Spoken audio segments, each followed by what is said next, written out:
Danny Flexen here for Seconds Out with Eddie Hearn. Eddie, a few things to ask you about. First of all, big show on Saturday at the O2. How have tickets gone and have they matched your expectations? Yeah, I think we'll have about 5,000 in there, which I think is solid. Obviously, we were only opening the lower bowl for this one.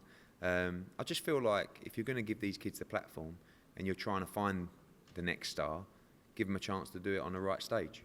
You know, I think all of these guys now emerging, you know, Cheeseman, Akoli, Fowler, Boazzi, Kelly, they're all Cordina, they're all going to get the chance this year to headline fights, and then it's about how they perform, how we do at the gate, how we do on the TV numbers, and trying to find those new stars as the old stars start to drop off and sail into the sunset with all their belts and monies.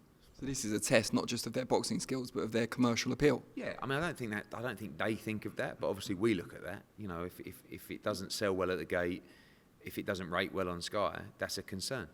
You know, we saw when Cheeseman last boxed at the Copper Box against Byfield, he sold well, he rated well, it was in a very exciting fight.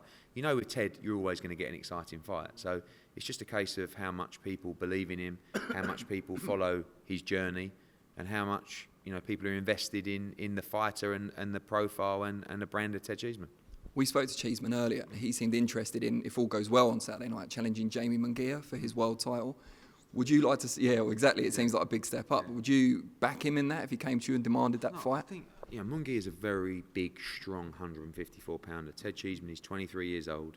He's been thrown in the deep end, you know, probably back-to-back now. And this fight concerns me a little bit because, you know, you could be critical of Ted's career if you want to criticise the opponents and say, well, Carson Jones was old and weren't in great shape, and Byfield, you know, maybe he was an English-level fighter. So here you have a guy who's European champion, who's top 5 of the WBC. I'm not saying he's good enough to win a world title, but he's a good, solid European-level fighter. So I think all that talk about Munguia and stuff like that, that's on ice till we see how he deals with this. You know, we made this mistake, or I guess we all made the mistake, with Lewis Ritson, where it was like, wow, he's going to go on, he could fight Linares and this and that, and he gets beat by Patera, who was a 50-1 shot to win. So this is a big jump up for these guys, and it's not just the jump in class, it's the occasion. When Ritson walked out in front of 9,000 going mad, maybe it affected him. When Ted walks out in the O2 headlining, maybe it'll affect him as well, or maybe he'll thrive on it, put in a great performance and a great fight, and then you say, right, okay, you're back now. For me, I like him in the winner of the Fowler-Fitzgerald fight. That's the plan. And that's the natural fight.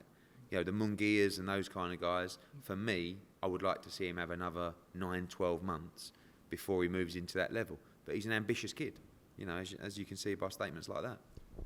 Let's change tack for a minute. Something everyone, I'm sure, has asked you about today is AJ's next move. I heard you say earlier that the Wembley Stadium date of April 13th was looking less and less realistic as time goes by.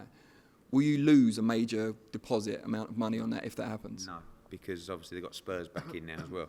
So I think part of Wembley, it would save them a headache, us not going, but obviously they're committed to us if we wanted to.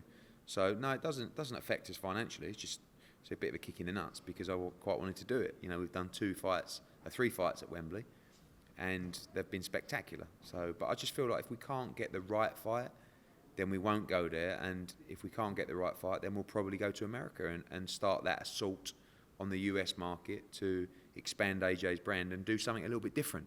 Because I don't want him to be a one-trick pony. You know, he gets criticism. People, I mean, it still baffles me the criticism he gets after 22 fights when you look at his resume.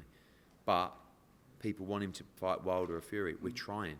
But if we can't give you those fights, maybe let him go and fill up Madison Square Gardens and become a star in America as well. So this isn't about 1 fight or 2 fights. This is about a legacy. This is about 5-6 years. So, you know, you'll see during that period everything that he's going to do. And I think that going to America at this stage could be a good thing for his career. So, Big Baby Miller in the US, Dillian Whyte in the UK. Is it 50-50 at the moment, or is it edging towards Miller? Probably. I mean, Miller's certainly shown more urgency to take this fight. And I think if we're going to go to America and you're going to go to Madison Square Garden, then a big New Yorker who's top 10 in the world, who's got a big mouth, is the perfect guy to do it against. So, but at the same time, you know, Dillian Whyte could come up this weekend and say, "Yep, I'll take it," and Fury could do the same. But you know, I guess it's between Dillian and Jarrell right now. Dead 50-50. Yeah, I mean, like I said, Jarrell is probably showing a greater urgency to make that fight. Dillian backs himself. Dillian feels like he should get the same kind of deal as Fury and Wilder should get in that fight. Many don't agree with him, but you have to admire him for backing himself. But you're going to have to raise that stock continuously. You're going to keep having to take chances and keep being in those tough fights. So next fight for Dillian will be Brazil, Povetkin, Ortiz. They're all losable fights. So part of me wants him to take that fight and take the shot at the world title because it's there in the palm of his hand.